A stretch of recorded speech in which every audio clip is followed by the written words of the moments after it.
Hello, everyone. Welcome again to the Doomer Optimism podcast. Today we have co-host Tress Crow and special guest today, Roland Gunn. Roland is a Twitter personality, which recently I saw that he's a bit uncomfortable with, but that's okay. We're going to put him more in the limelight just for fun. Roland, I've really liked a lot of your posts recently about cultural geography, especially about Appalachia in the South, but really all over America.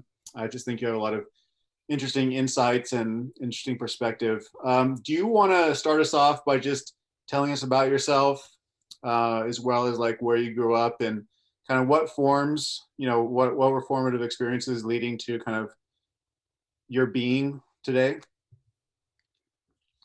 Yeah, Jason. So it's great to be on. Hope my audio is okay. I grew up in the Western Highland Rim region of Middle Tennessee, which is sort of outer Appalachia. I'm not even sure. It depends. We'll go into this later, but if I would define it as Appalachia, as versus just like the upper South, certainly culturally, it's Appalachian in a lot of ways. It has a lot of that Scot-Irish, Anglo influence. But it is a little bit more lowland, a little bit more flatter and wider valleys and stuff like that, a little more urbanized too, typically. So my CV, I guess I majored in international relations and religious studies. I did academic fellowships in interfaith relations and counterterrorism. Studied at the University of Tel Aviv.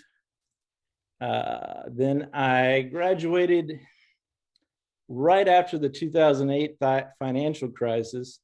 So that was kind of a tough time to be a young person starting my career. So I kicked it around for a bit, did some hiking, did some long distance hiking, and did a couple of odd jobs and decided I wanted to go to law school.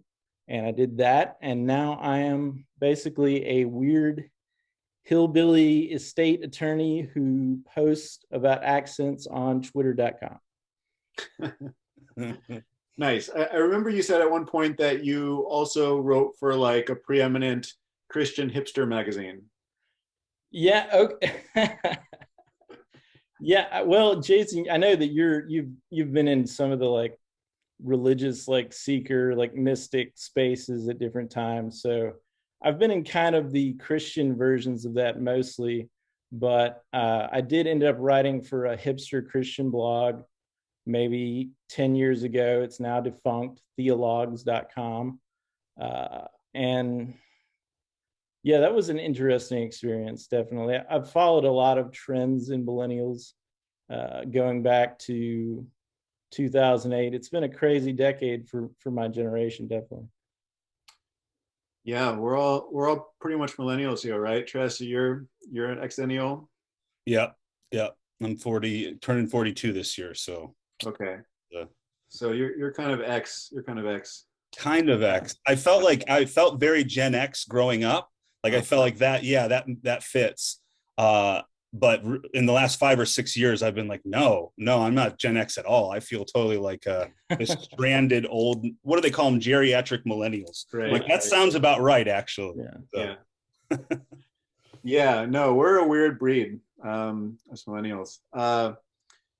Nice. Well, tell me more about, Roland, tell me more about your relationship to the culture of Appalachia and the culture of the South. Yeah, okay, man. That's a long topic. We could go on about that for a long time. Okay. Well, I guess it starts in the 17th century in Virginia when some of my ancestors came over and settled there.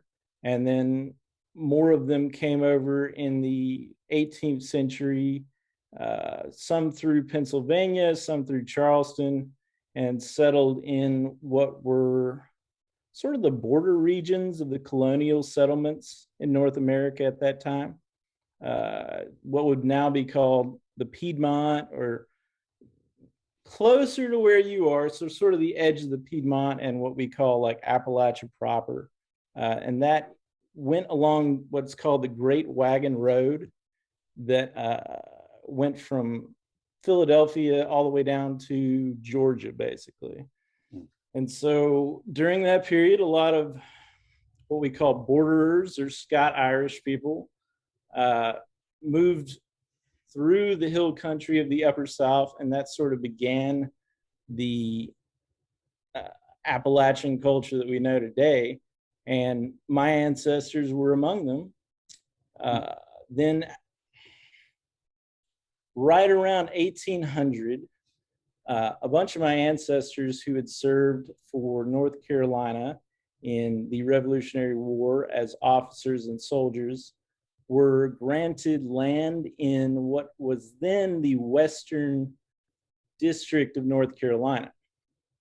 So the other side of the Appalachian Mountains from where you're at in North Carolina, Jason. And we have been on some of those same plots of land for 220 years now. So my grandmother's farm is part of a North Carolina Revolutionary War land grant tract that was given to my 9th great grandfather 220 years ago. And so that's my connection. I mean, I grew up there. I grew up in the hollers. My grandfather was still farming right up till the day he died. My dad and mom owned that's what you call as a hobby farm. We didn't do much real agriculture at all. It was just land. And then a couple of my uncles also farmed. Another uncle worked in the timber industry, first as a lumberjack and then later as a small engine mechanic. Where we're at, it's not as much of a coal region. There's a lot of timber production, a lot of timber produced for paper mills, particularly cardboard and toilet paper and stuff like that.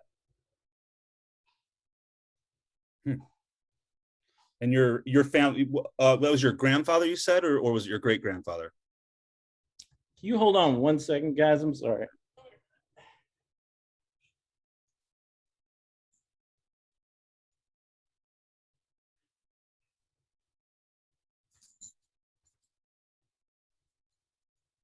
It's a moment like this that I'm really glad that we have an editor now. Sorry, I'm trying to turn my fan off because it's going on in the background. Can you hear me okay? Oh, yeah. Okay, sorry. I didn't hear the fan at all. It's really loud for me, and I'm trying to turn it off, but it won't go off. Yeah, so my grandfather was still farming until, I guess, about 2015 is the year that he passed. And my uncle still runs a farm. Two of my uncles do. So we're still involved in agriculture to some extent. Mm-hmm. But mostly on like a supplemental income basis. Yeah. Nice. I think that we could maybe talk about some interesting parallels here, right? Because, you and I, Jason, are both Southern transplants, right? Yeah. And so, he's settled on the other side of Appalachian, has decided, to make his stand there, if you will. And that's where Jason's living. And I'm down in Atlanta doing much the same thing, though I'm from Michigan. And I don't know. I found whenever you post, I always find it really resonant. Like I feel like there's this piece I miss. I'm not from the South, so like I feel like I'm always kind of a little bit on the outside looking in, and I always feel like I get a nice peek when I look at your account. Well, thank you. Yeah. Well, maybe let me ask you this.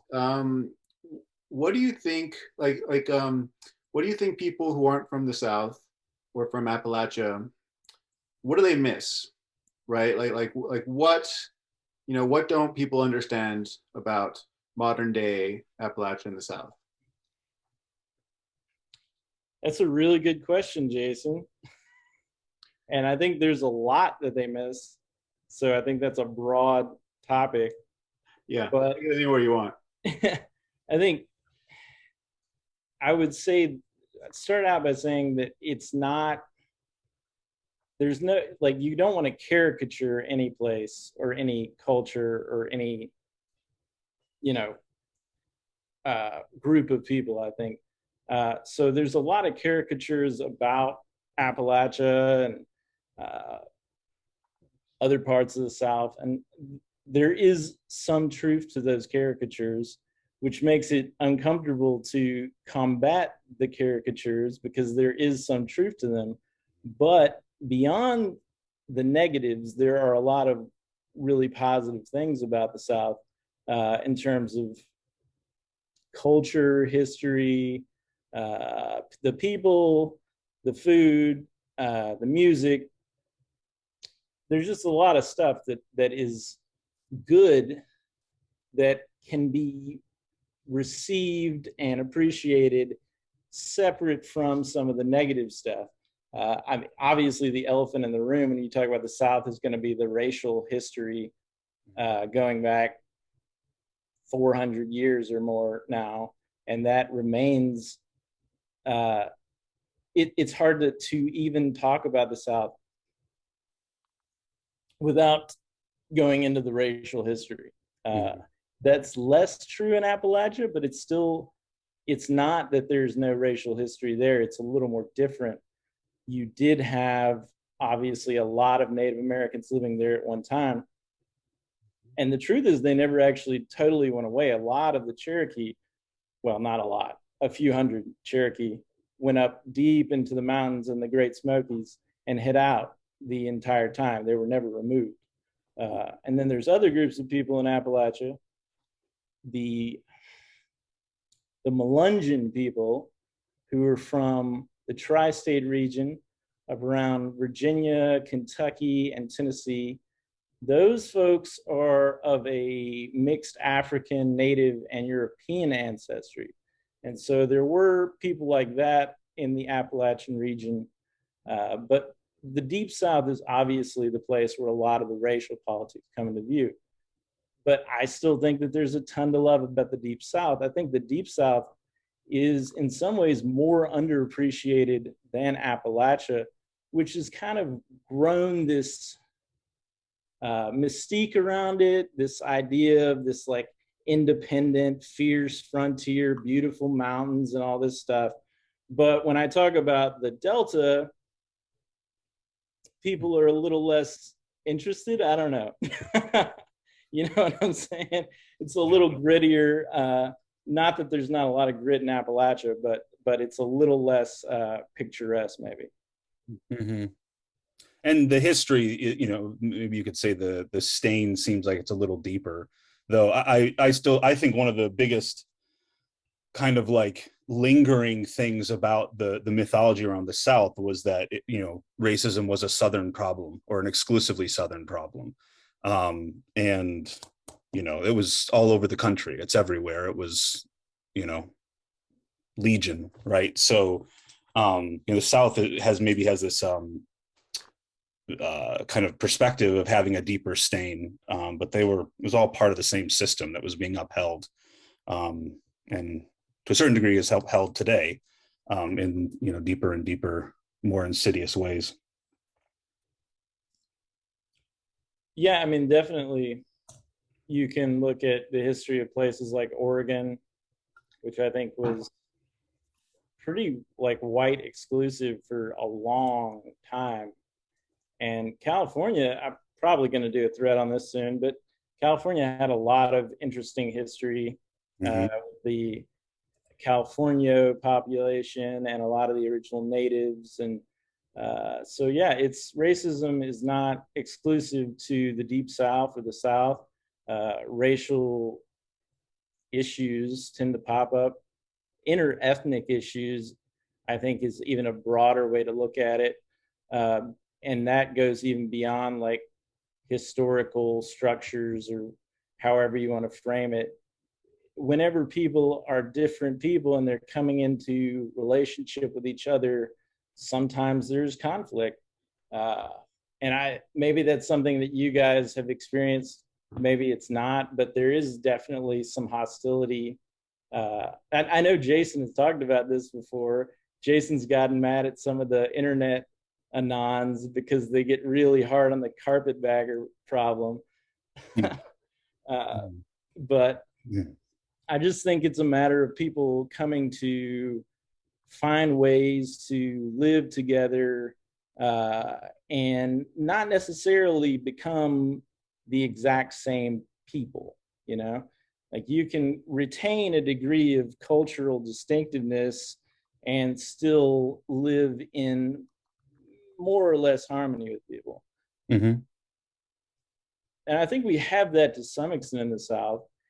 It obviously it's hit or miss. Like you'll go for a period of time and you think that things are going pretty well, and then it doesn't feel that way anymore, and things are not looking so good. But I'm very hopeful about the South long term in terms of our ability to work through some of this stuff, because I think that people that live here of various racial backgrounds are actually, you know, they love it and they're committed to a sense of place because they love the place that they are. A lot of them, not everybody, but many people do. Yeah. Yeah, I mean, I think maybe kind of a sort of interesting, like, reverse question here for you and I, Jason, is, you know, and maybe it's less so for you than it is for me, but, you know, I'm keenly aware of the racial politics in Atlanta, and that is definitely something that bugs me and is hard to deal with. But I wonder, you know, I'm still like choosing to stay here, you know, like I'm choosing to kind of make a life here. I agree with you, Roland. There's a lot to recommend this. Partly for me, it's not like I see the South for what it is, in that like there's not more racism in the South and than there is in the North. You know, like that's just not really true. Maybe there's parts of the Northeast or something, but like where I'm from, it's just as racist as it is in the South. And so there's like really nowhere else to go. And there's something, you know, about I think the South, especially Georgia, where I'm from, or living, is very, I don't know, there's something profound here. Like there's an experiment happening. And if it pulls off, if it actually happens, this could end up being a really cool place to live, you know? And I'm kind of feeling like I want to be on that kind of edge of what might be possible. I think there's places where I'm from. Detroit, I think, is absolutely another place where things are happening, you know? But, you know, I'm here, my wife's from here, and I think this is a good place to kind of try and make a go of it. I don't know if any of that resonates with you, Jason, and your choice to live in Appalachia. Yeah. Well, I mean, one thought first off is, you know, I think one thing that I really like about America in general that I think outsiders don't understand is if you see the news items, you see all the conflict, you see, you know, racial division, things of that nature. But, you know, many other places in the world are pretty homogenous, you know, ethnically, racially, culturally, right? Not always, but, you know, many countries in the world are pretty homogenous and aren't really forced to confront these deep cultural ethnic differences, right? And, you know, I've seen a lot of, I guess, I don't know, interesting types of relationships formed of people from very different backgrounds that you wouldn't necessarily find other places. And to me, there's something culturally very, very promising about that, despite, you know, I mean, of course, you know, things blow up. There's a lot of problems, but I don't know. I guess I'm kind of bullish on, I don't know if that's what you're talking about, Tres. Mm-hmm. You know, like you see something in Atlanta, you know, despite the racial politics, you see something promising. It doesn't have to do with the fact that there is a very large African American population. There is also a large white population. They're forced to kind of like, figure things out. Yeah. It's certainly part of my personal decision, that I really want us to be somewhere where that's not going to be as big of an issue, right? That our interracial family, and so Atlanta's a great place for that. There's a lot of places that aren't, maybe wouldn't be so great for it, but Atlanta is great. And I also think that like the South, I want to bring you in here, Roland, because there was a thread you posted recently that I really resonated with about like air conditioning in the South, and how people got around it. And I think that there's like the memory of the agrarian past is much nearer in the South than it is in the North, especially the industrialized Northeast, right? And I think that if you can marry that kind of memory, like of how things used to be, how we used to get past these miserable summers in, natural ways, right? And sustainable or regenerative ways. If you can kind of marry that memory with some sort of reckoning for what happened here, right?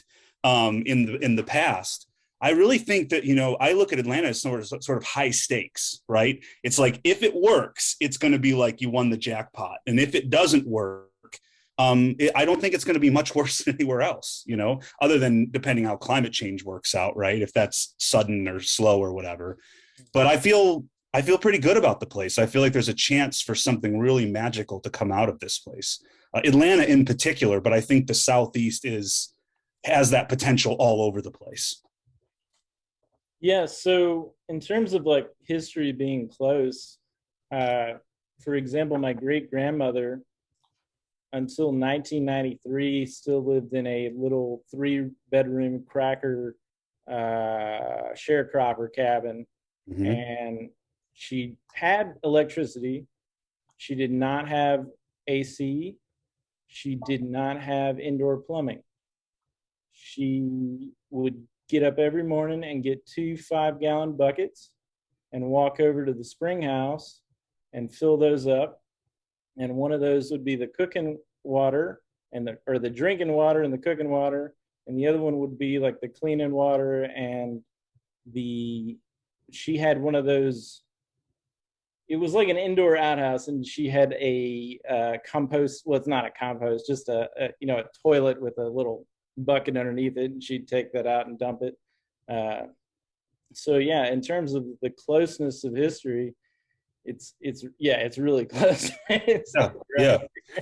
Well, I think that's exactly it. Something you just said here, right? Your grandfather was a sharecropper, right? Or still living in those conditions, right? And my grandfather was working on a factory line, right, up in Michigan. Like there was, there were parallel paths happening in the North and the South, right?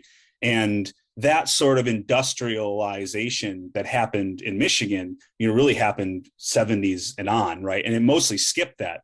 At least in Atlanta, it mostly skipped that. It mostly just went right to white collar stuff, right? And big corporate businesses moving in. So, which you mentioned in another post about the '96 Olympics. Yeah. Yeah. Yeah, it was a crazy time for Atlanta. Atlanta exploded during that couple decades. Yeah. Well, I'm curious if you want to talk more about kind of your favorite places in the South. I remember you had a recent post. You're not too fond of Memphis. And you have explain this now. Why? You get tears for Nashville just because it used to be great, but now it's not. And I'm just curious, like what places, like, do you have fond memories of it, and you still do, versus places that are just like, okay, this place is just being ruined. Yeah, so in terms of, I actually love Memphis. Memphis is one of my favorite places in the world. It's a great city with a ton of history and culture. So that post was ironic, tongue-in-cheek. I was just, trying to discourage people from turning Memphis into Nashville, which really in my lifetime has changed to the point of being unrecognizable. in that there's been such an increase in not just people moving in, but just the level of development, the level of tourism is almost more of an issue than transplants. But we do have a lot of people moving in. We have a new Amazon distribution headquarters, not a center, but an actual Amazon sub headquarters. We're getting an Oracle headquarters. So we're getting Austinized very quickly. And I've been to Austin back in the 90s. I've been to Austin around 2007, and I've been to Austin a couple years ago.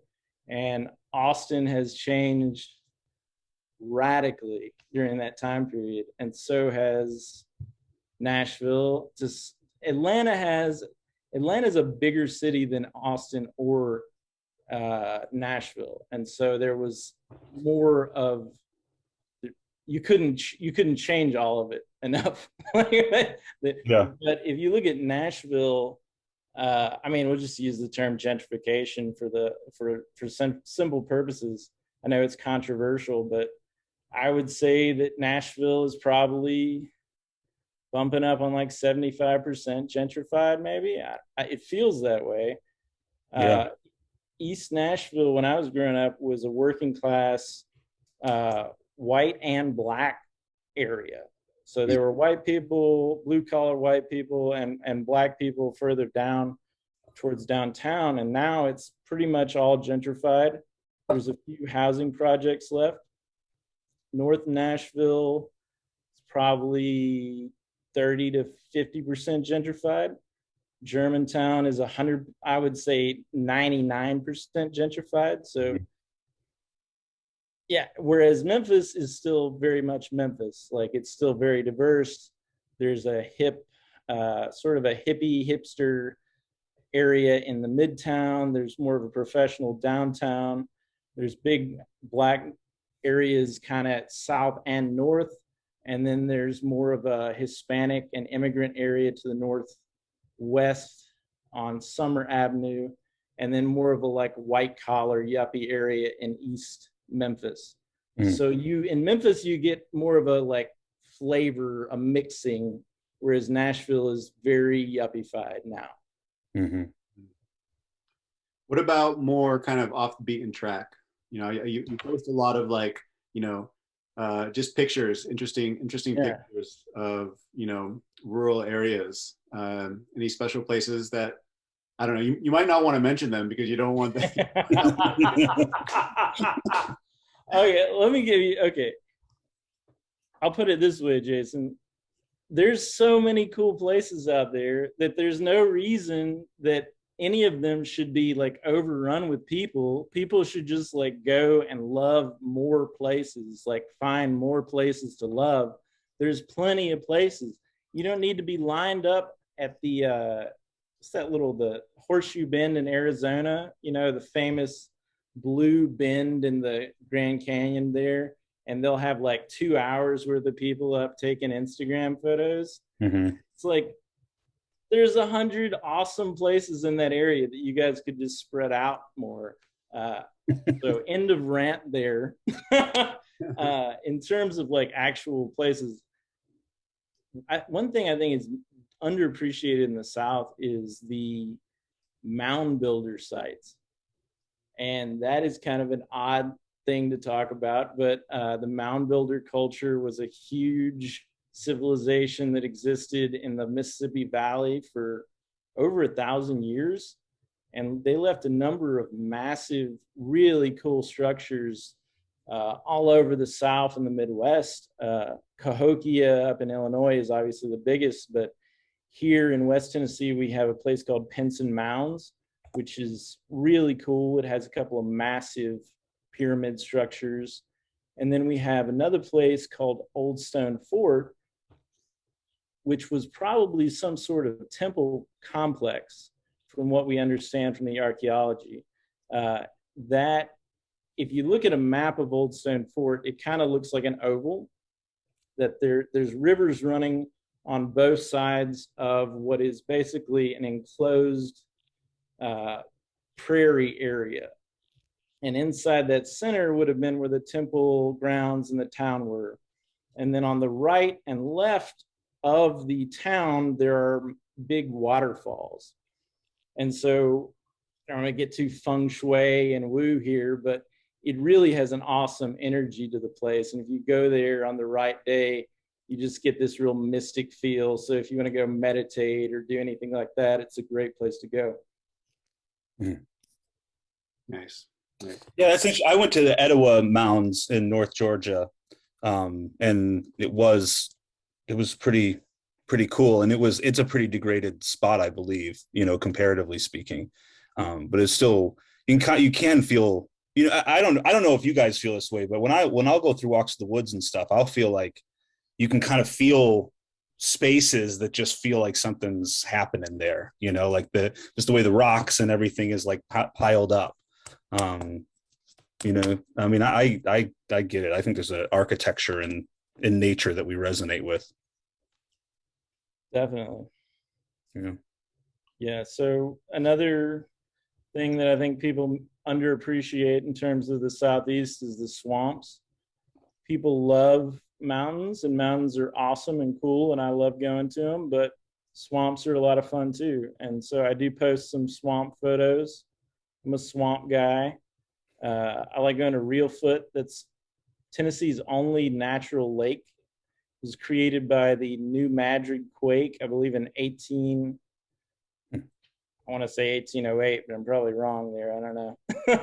But it was a massive earthquake, and supposedly the Mississippi River went backwards for like 2 or 3 days there and created this lake. And all over, the deep South and Mississippi and Louisiana and stuff, you get these awesome cypress swamps, and they're really cool places to check out. Are many of them are they relatively easily accessible, or are they like day hikes or stuff away from a campsite? Oh yeah, definitely. Yeah.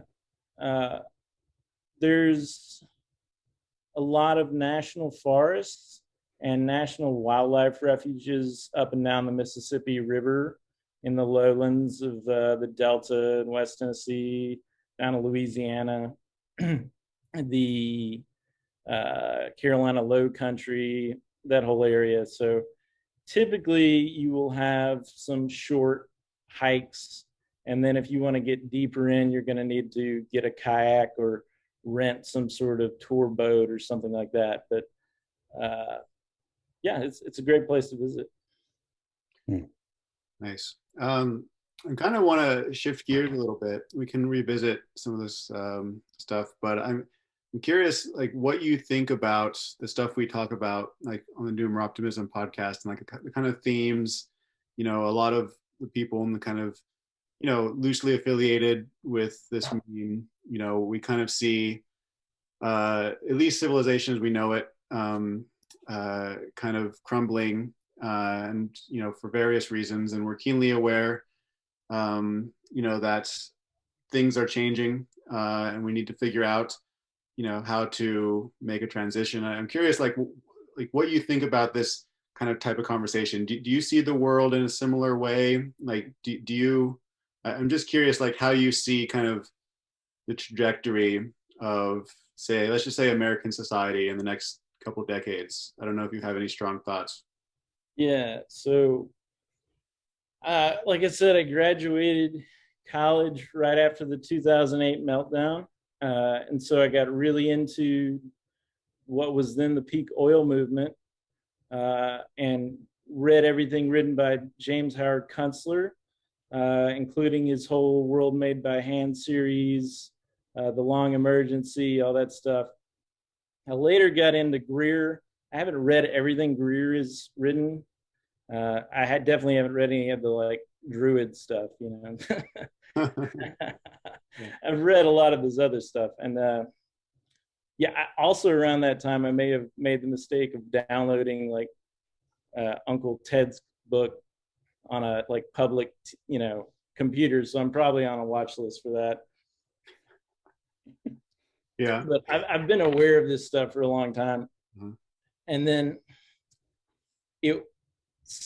I remember it very clearly because I was very like believing that the like peak oil moment was going to happen like within like a couple of years, around 2015 or whatever. And then I think it was the fracking boom that hit right around 14. And I guess kind of pushed us through that next half decade or whatever.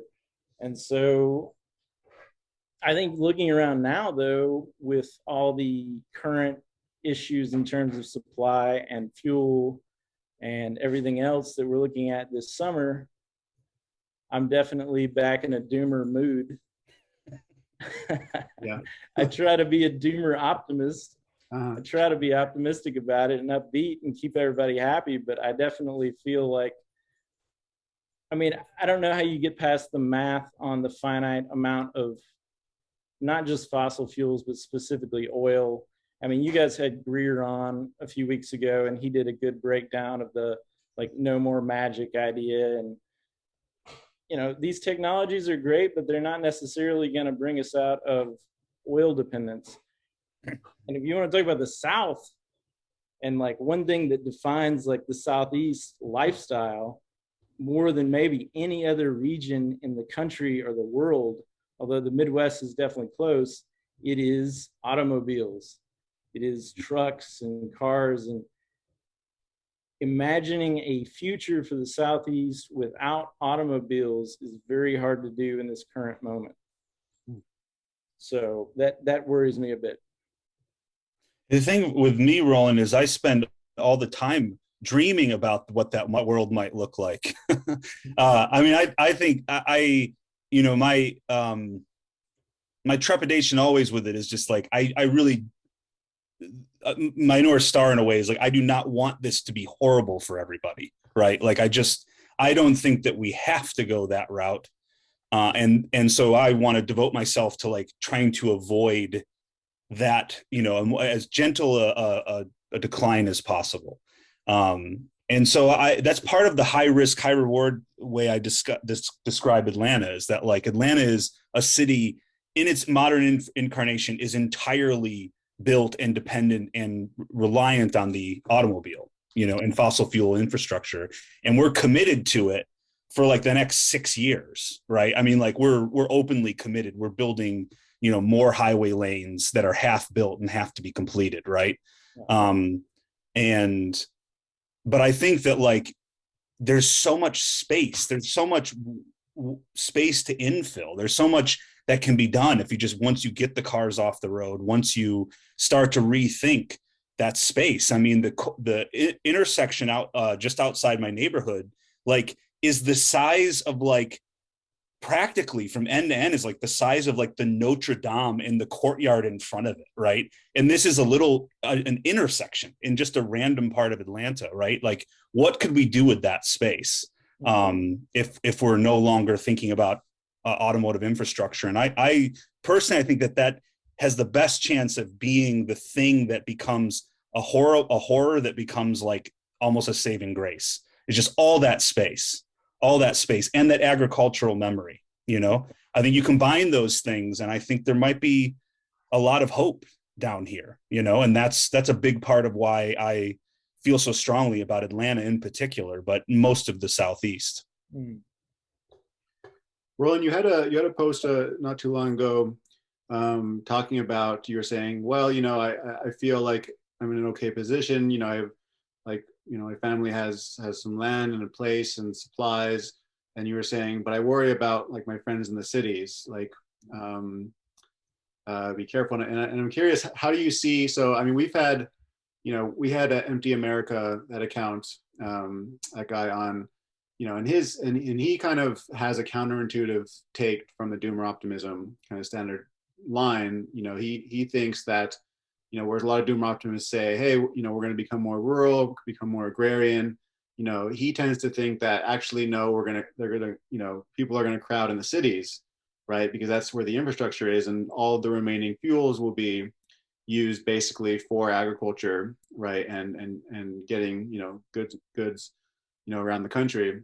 And, you know, one of his arguments there is that, yeah, I mean, just rural America is so dependent on the automobile. at least in, rural America as it currently functions, right? That's not to say that, a different kind of rural America that has more kind of localized villages and more self-production wouldn't be different. But I guess my question is, how do you see, I don't know, if you were to give your best, projection of kind of urban and rural, dynamics, and, are we, do you agree with, and I don't know if you heard that episode, but do you agree with Empty America, or do you agree more with kind of like this ruralization hypothesis, or how do you see it?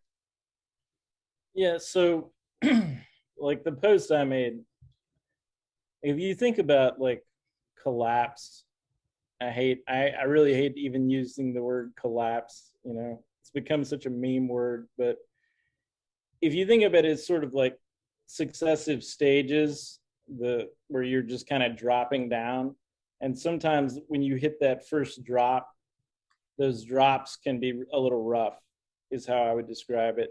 And so during periods like that, it can be rougher in certain areas, I think. I wouldn't even say urban rural. I think New York, in that post I was talking mainly about New York and LA, which I think have some major issues because like Trace was saying, like in Atlanta there is a lot of room, and he was talking about the ability to garden, but you can also just spread out more, whereas in New York there's just so much density that I think if you were to cut off the power for a couple of days, I feel like it'd be a little worse in New York. That's just my like gut instinct there. But long term, in terms of like urban versus rural, what's going to be better? I don't really think it's an either or. I think you're going to have urban centers, and I think you're going to have people living in the rural areas, and that's really how humanity has lived for thousands of years. I don't really see how that's just going to upend one way or another. Like the amount of, like you were saying like a few months ago, Jason, that people are afraid of this totalitarian, all-powerful 1984 state that's going to come and like, gulag you literally and like put you in cages or whatever. And I'm not telling anybody not to be concerned about the power of the state to incarcerate you or, hold you without, fair trial or whatever. Like you should be concerned about state power, definitely. But I think it's also important to consider the declining ability of certain institutions to enforce everything in a lower energy environment, if that makes sense. Mm-hmm.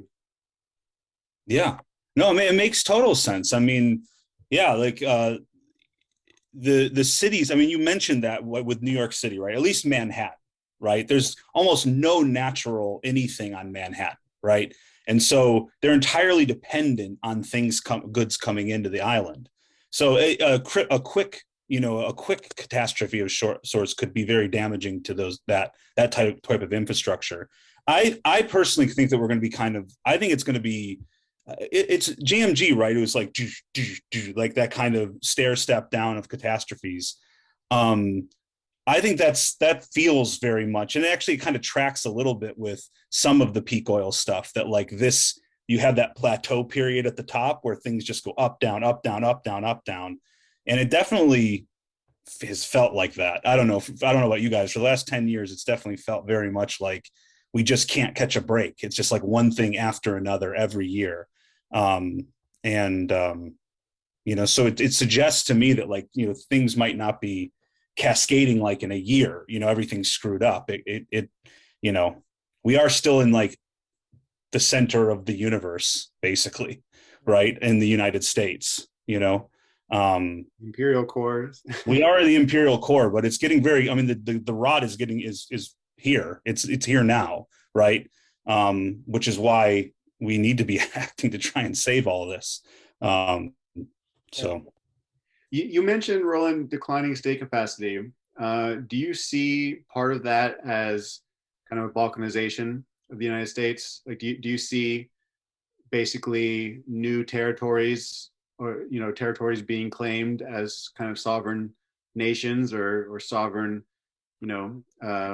states or entities?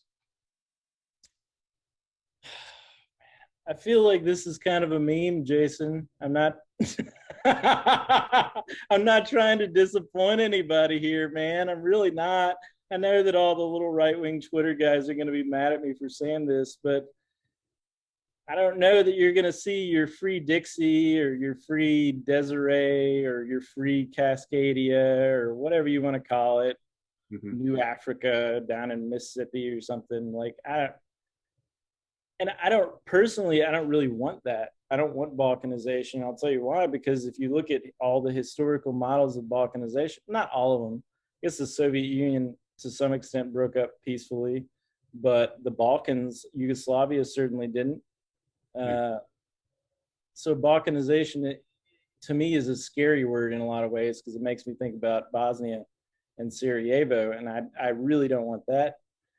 I would like to see devolution of power rather than balkanization, where, I mean, the state, obviously we can talk about this in terms of like state or local county level power, right? But we could also think about looking bioregionally to build networks outside of the existing government framework or existing financial networks.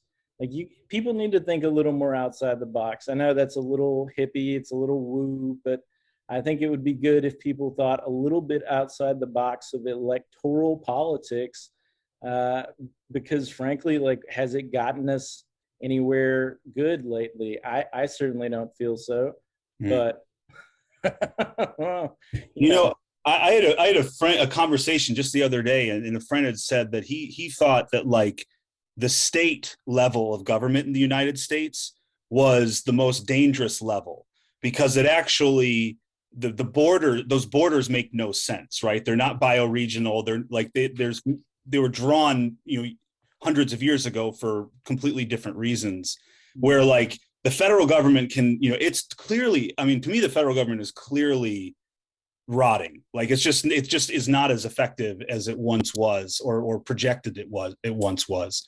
And that power is devolving to the states, but the states have very, like, bizarre like incentives, where counties and cities are very, like, connected to their people, or should theoretically be connected to the local people. The state is just sort of like this kind of free floating thing with a jurisdiction that doesn't make any sense, right? So it seems like it's the most open to manipulation, or balkanization, as you guys are talking about. What do you think about that, Roland? I think it's a very good point. I'll give you an example of this. Tennessee and North Carolina are great examples of this. If you go from east to west in North Carolina, you're going from the coastal sort of low country culture and bioregion. Then you go up into the Piedmont culture and bioregion. And then you go up into the Appalachian Mountains culture and bioregion. And the same in Tennessee, you start in Appalachia and you go to what I'd call the Cumberland region. And then you're down in the deep South and the Delta down around Memphis. So in those states, you have at least 3 different bioregions, cultural regions. In some places, it's like Texas. I don't know, what, 5 or 6, maybe. I don't know. But in some states, they're a little more homogenous, like Kansas, maybe Nebraska. Yeah, they're all in the Great Plains, like bioregion. There's a lot of cultural continuity there. It's kind of an Anglo-German culture, not a lot of big cities. And so, yeah, that area kind of makes a little more sense. But yes, a lot of states are not really reflective of other forms of regional or local identity. And so it's good to consider those things in other ways, maybe.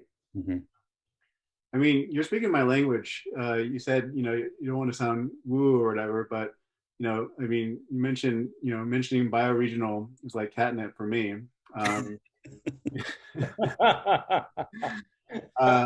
you know, I agree that, you know, I mean, I think while we still have the internet, you know, and who knows how long that will last, but it might last for quite a while, even if many other things fall apart. You know, we have the unique ability, you know, through various types of social media to organize in kind of a para state.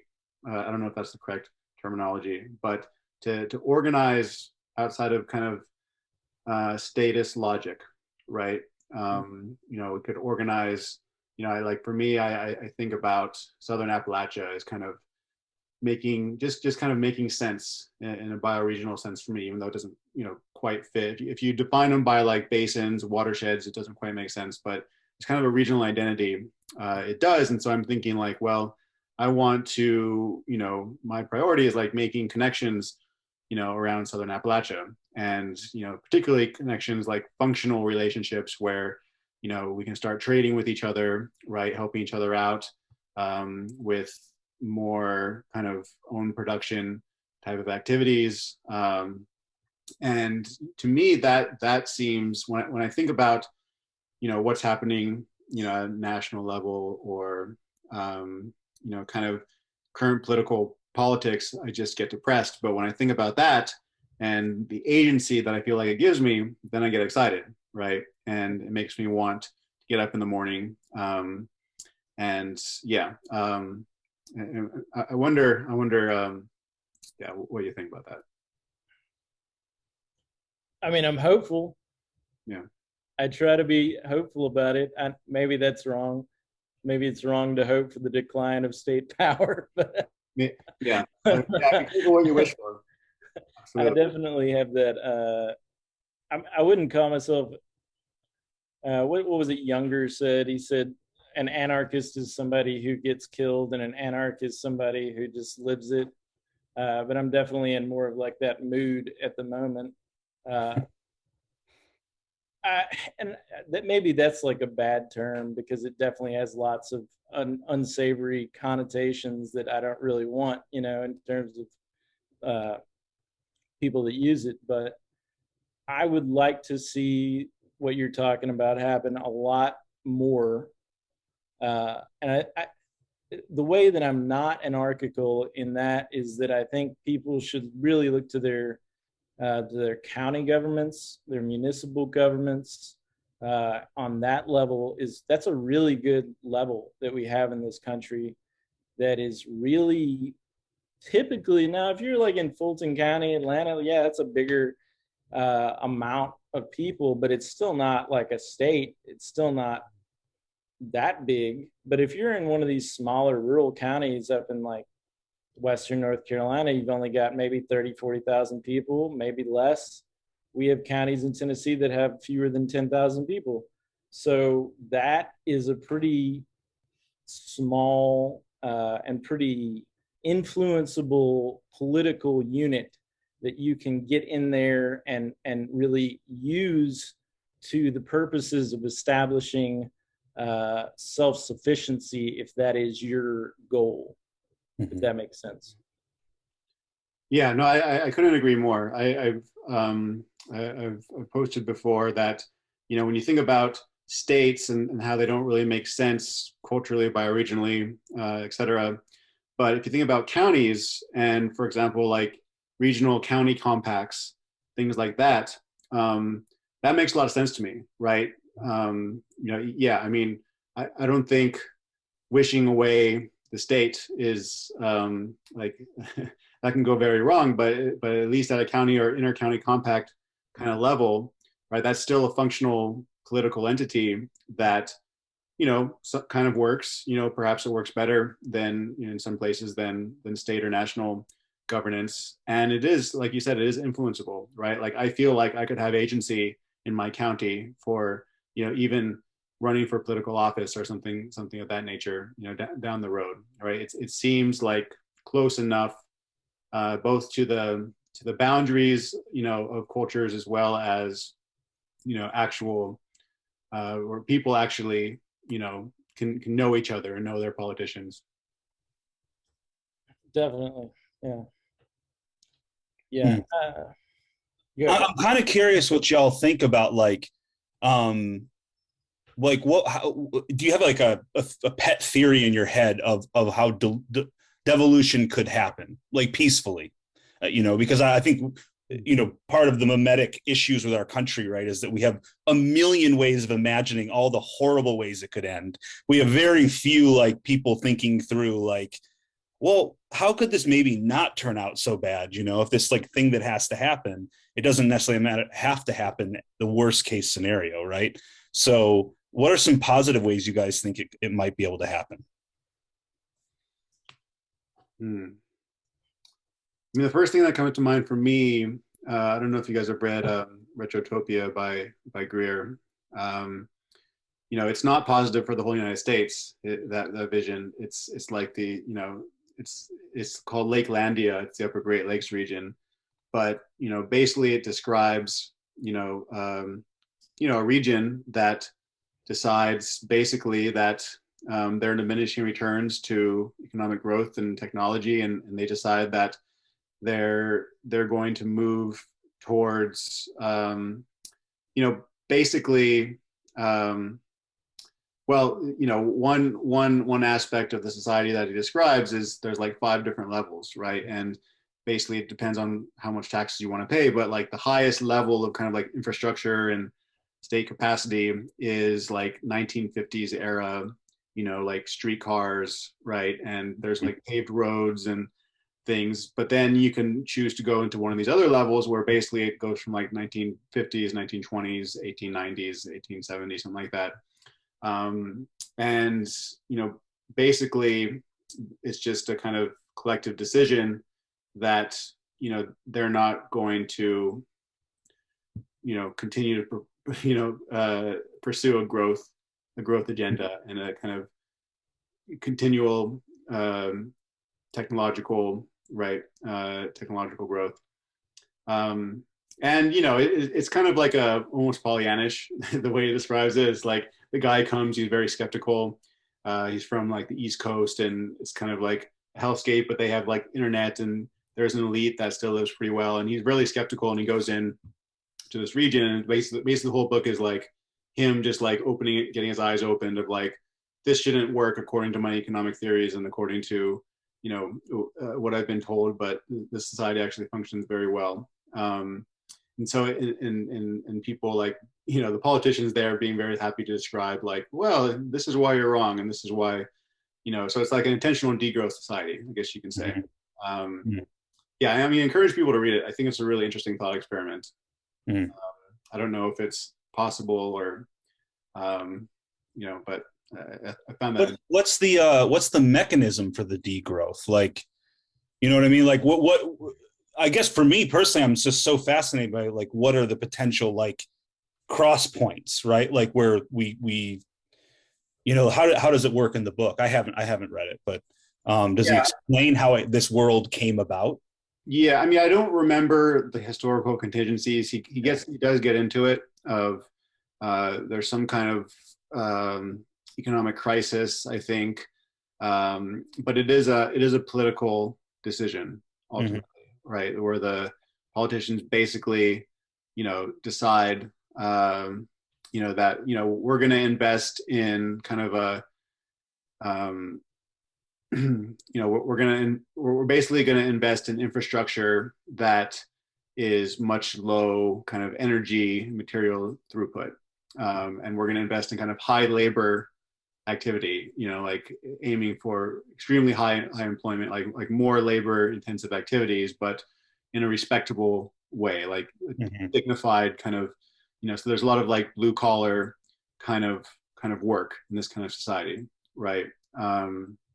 And then of course, depending on if you're more of in the urban area, it's versus if you're in, outside of that, and then it's much more agricultural, and then there's kind of the phase in. I'd have to, I don't remember all of the details. I wish I could describe more of the details, but it's a fascinating book, and I encourage people to check it out. Yeah, I definitely will. What about you, Roland? Like, is there kind of a theory of peaceful devolution that you see? I think probably the best model that we've seen in the last few decades, and I know that some of the Twitter peeps are not going to be happy with me for saying this, but is probably the pot legalization. It started, I think, in California, maybe 2002, something like that. You know, they legalized it for medical purposes, and then other states got in on the medical thing, and then obviously recreational came later, and then we got the Farm Bill. And so there is a degree of, well, it's what they used to call like nullification, or just states and localities doing their own thing in their own way, and sort of calling the federal government's bluff on enforcement of what you do in your zone. Now, obviously, there's the potential there that if people do that and there's a pushback, you could have some sort of conflict. And so it's not necessarily a strategy which has no likelihood of there being any sort of violence involved in it. But I think that there is potential in that sort of dynamic of just cities and counties and states just all kind of doing more of what they want to do, and just even seeing if the federal government wants to mess with some of these issues, or they just want to let people kind of do their own thing and farm taxes off the top of us. Because I'll get kind of NRX here for a minute. If you think about like the idea of the United States as sort of a Holy Roman Empire, where the emperor is taking taxes off the top, but when he looks down, he's not seeing like a homogenous state. He's seeing church lands that are ruled by a bishop. He's seeing free cities in the Hanseatic League. He's seeing duchies and kingdoms and towns and all this stuff. And they're all kind of run in different ways, and they have their own customs, and they have slightly different laws, but they're still guaranteed these overarching rights with like the Bill of Rights effectively. But you could still have a lot more variation under the surface there. This is like the patchwork idea. Yeah. I mean, I see evidence of that, you know. I mean, obviously it's like tea leaves, you'll see whatever you want to see, right? But like, I think COVID, to me, the funny thing is that, you know, from on the more right end of things, like they see COVID as being this massive overreach by the government. But to me, I saw like proof positive that the federal government has no capability of doing anything, really, is that there was no cohesive response. It was, they just let people languish. States ended up having to come up on their own and like figure out their own personal responses, you know, because the CDC was so impossible to decipher, you know, what they wanted. And to me, I've just seen like the last 5 years, to me, has just shown that like the federal government, you know, is just in charge of a lot of money, but doesn't seem to be spending it very well, and is not capable of making a rapid response in any way, shape, or form, except for a military one. And that's because it's largely run by, you know, for-profit companies, right, at this point. So it's like they can't deliver a response. One interesting thing about the state level, though, is that I wonder if the states are wholly dependent on federal dollars for running even their most basic things, like the highways, welfare, things like that. Yeah. So like, I wonder if states continue to chase this like growth, techno-utopian kind of future, that they might just bankrupt themselves at the same time the federal government does, basically, you know, that they'll be tied to the same fate, you know. I mean, if you think about the way the US, the very first like 15 years of this country after the Constitution, like the Supreme Court spent all its time like deciding on these little petty cases between states, right? That was what they were there for, is just to say, okay, yeah, no, New York's right, sorry, New Jersey, you're wrong, right? On all these things. And it eventually like became like, you know, like mollusks on a ship, right? It just became, or barnacles, right? It became like really unwieldy. But like we could get back to a situation where the Supreme Court is effectively just deciding, if we all agree that we still want interstate things or intrastate things decided, the Supreme Court goes back there, we have some sort of common defense. I mean, I see there being some sort of devolution, and it being maybe longer term that like we're able to see a sea rise from the grassroots, kind of come up and start taking the brunt of that governmental need at the county level, for instance. Yeah. Yeah. Well, you mentioned the kind of this patchwork idea of like basically, within the empire, so to speak, you have just all of these different political systems operating. You also mentioned the World Made by Hand series. I read that by Kunstler. I read that like a couple years ago, and he kind of describes that in kind of a micro, in kind of a locality, right, where he has there's like actually three main systems that are right next to each other. One is kind of like in kind of the town. I would describe it as kind of like a civic republicanism, right, where it's kind of, you could say it's participatory, democratic to some degree, but there's still like clear power relations. There's landowners, and it's kind of this mixed bag. Then you have kind of like the feudal lord, basically, right, where the guy who saw the collapse coming, he invested in all this infrastructure. He has this huge compound where basically people live on his compound and work, and it sounds like he treats them okay, but it is basically kind of like a feudal situation. And then you have the religious community, right, that comes in, and they basically have their kind of like religious commune, so to speak, and they, but they're kind of integrated with the town that is more like I would say the civic republicanism. And so I don't know if that's kind of when you were saying, describing these kind of political systems, like kind of in a microcosm, what you thought about that. No, Jason, that's perfect. That's exactly it. And my whole like long-term goal is to be that guy. And the character is actually a like small town attorney who is sort of the like feudal lord of his little like family estate. So yeah, that's my dream. But no, I'm kidding. But I mean, yeah, no, but that like the idea is a pretty good guy overall. But he was a feudal lord. yeah, no, I mean, well, that's the thing. Like, you can be like a nice feudal lord, right? Like, you could just choose to be. You're still living in that sort of arrangement, but no, I think even you got to think even broader than that. Like, in terms of, because there's just, I mean, it would just be a ton of different arrangements in our society because we are a very diverse nation, both in terms of geography, in terms of like culture and religion and all that stuff. So you could have a ton of different kinds of government. You could have Republican, like republics. You could have full democracies. You could have more theocratic governments in some ways. You could have more corporatocratic governments. You could have more tribal governments. Like, there's so many different ways that people can arrange themselves if they want to.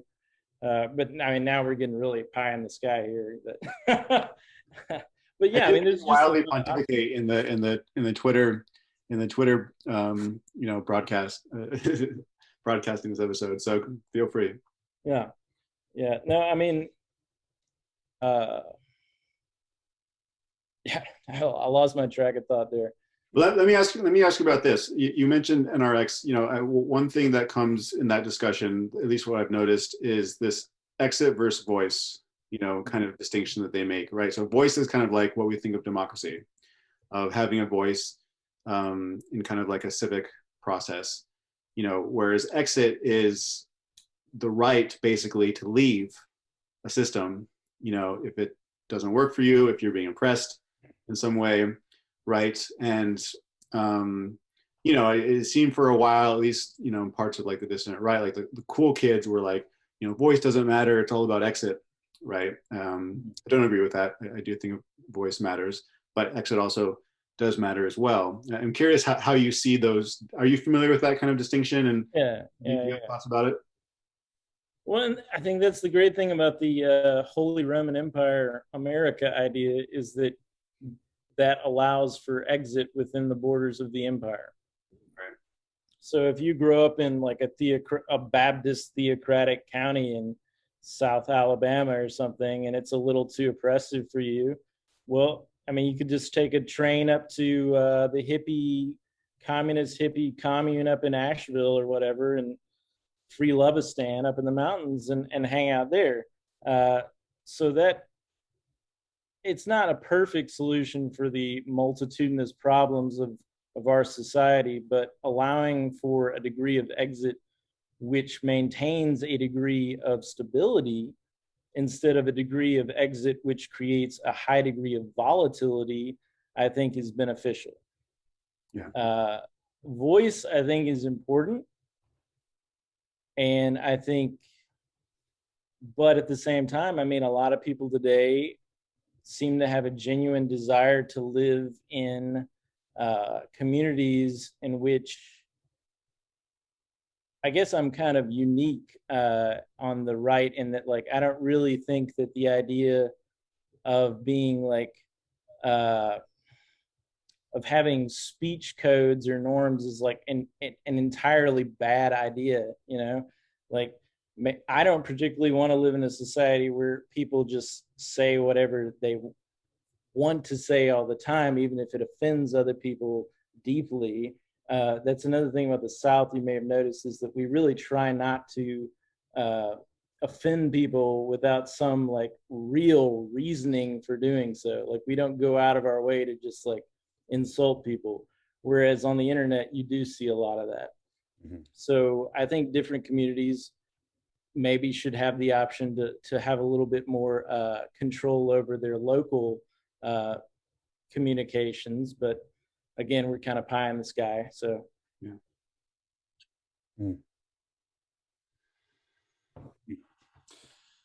But I think you'd mentioned either earlier or in one of the threads that I'd read about how, maybe it wasn't you, I'm sorry, but it was about how, like, you know, when new ideas are introduced, like, they produce like huge waves, right? And eventually they become normalized and we sort of like accept them. They're not, we find ways, you know, it's like, you know, the branch falls off, you come around it and you clean it off and you keep growing, right? Like, that's how the tree operates. And damn it, I've never mind. I forget where I was going with that. I mean, it's cool. Yeah.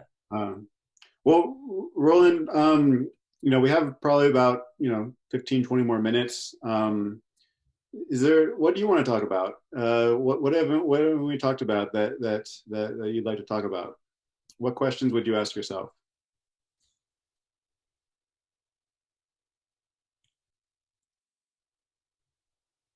You know, I just think that right now, with everything that's going on in the country, in terms of the inflation and a lot of fear of collapse and doomerism and all that stuff, like, it's important to be the optimist. You need the optimism and the doomer optimism. Yeah. And I'm really trying. I fail at it all the time, but I try to stay upbeat on Twitter and in IRL, but it's not always easy. But I do think we have a lot of reason to hope in this country. This is a great country. There is a lot of immense natural resources here that we have not fully tapped. We have immense human resources here that we have not even begun to tap.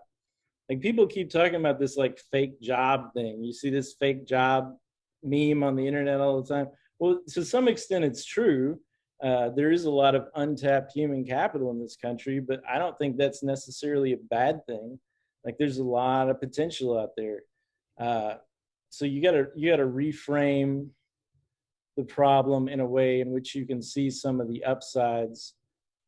Some of the problems that we're facing in themselves provide a solution to other problems. So being forced to be in a more like localized, low energy environment might help with some of the problems regarding like anomie and social atomization and all that stuff. Because if people are forced to walk around more and forced to interact in a more local environment, they're going to have that real world face-to-face outdoor interaction, and they're going to feel better.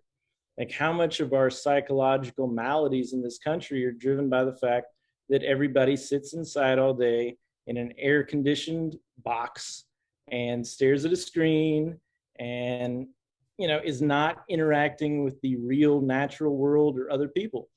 And I think moving in a more low energy direction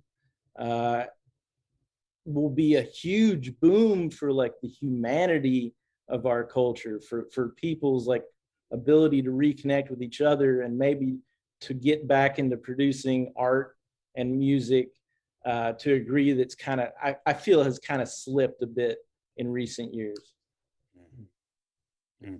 You mentioned music. We did have somebody request that we talk about music. What music, what music do you love? What have you been influenced by? I love music. I love all sorts of music. I mean, I'm obviously going to say bluegrass and country, but like the great thing about Tennessee is that we got Memphis, and so rock and roll, blues, R&B were all stuff that I grew up listening to.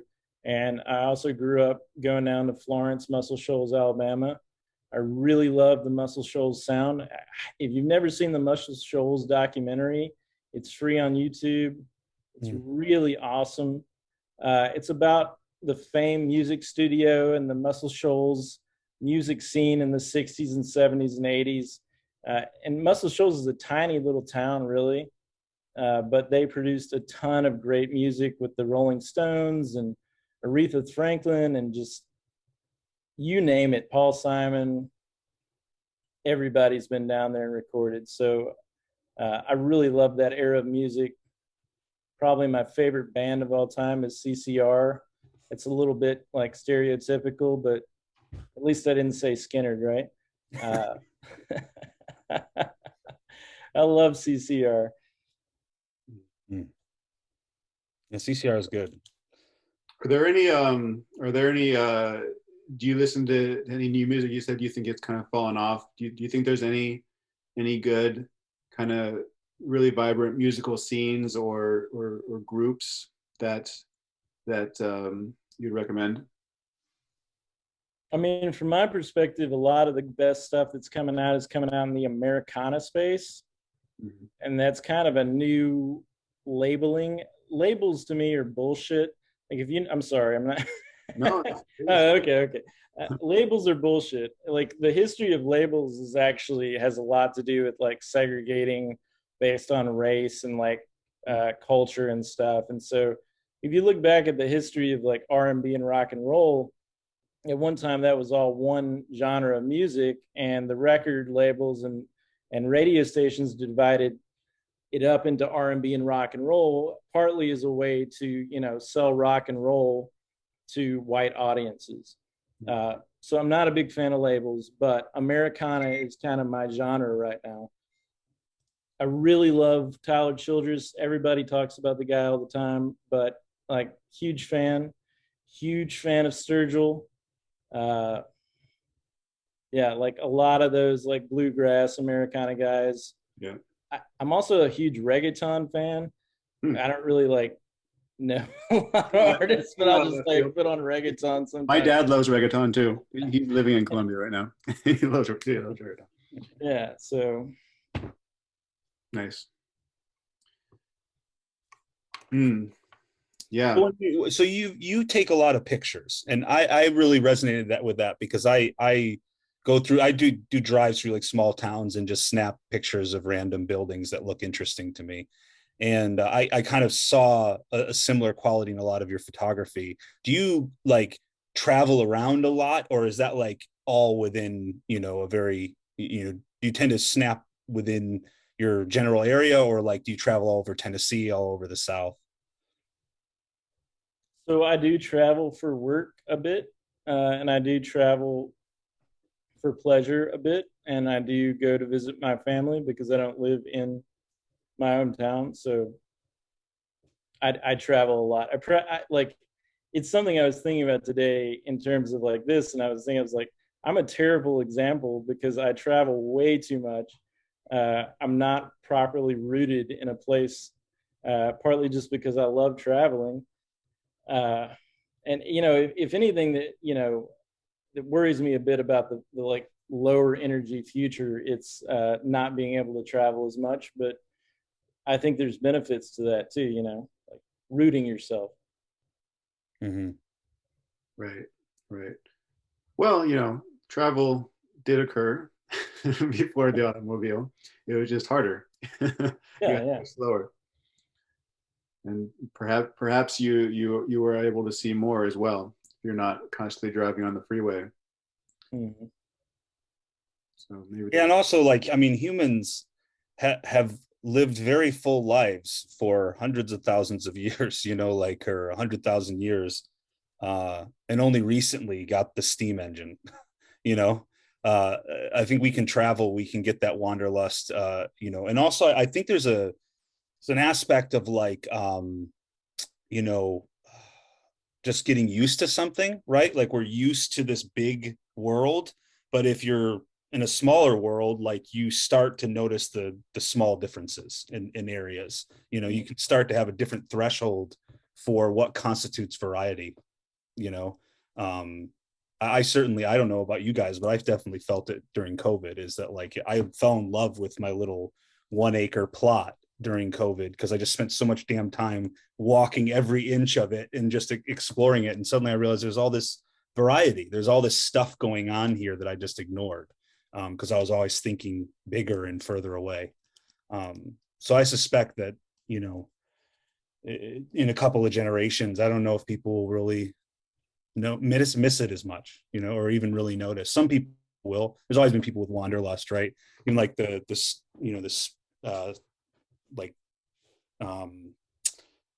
don't know, nomads and everything, or people like, running along the spice routes and stuff. Like, people have always traveled, but most people end up liking staying pretty close to one area, and they're fine with that.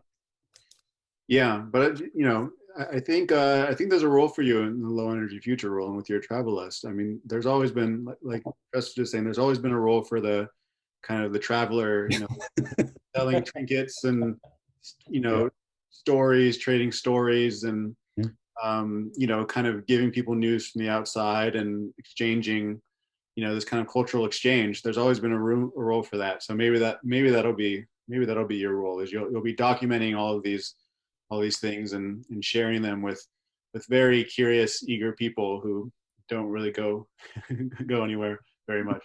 You want to get really LARPy here for a minute? I'm a big riverboat guy, so dream would be to run the post-apocalyptic riverboat, cruise up and down the Mississippi and be kind of like, we're like a Sam Clemens outfit.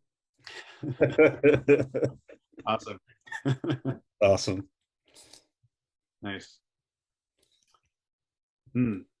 Well, anything else, guys, before we wrap up?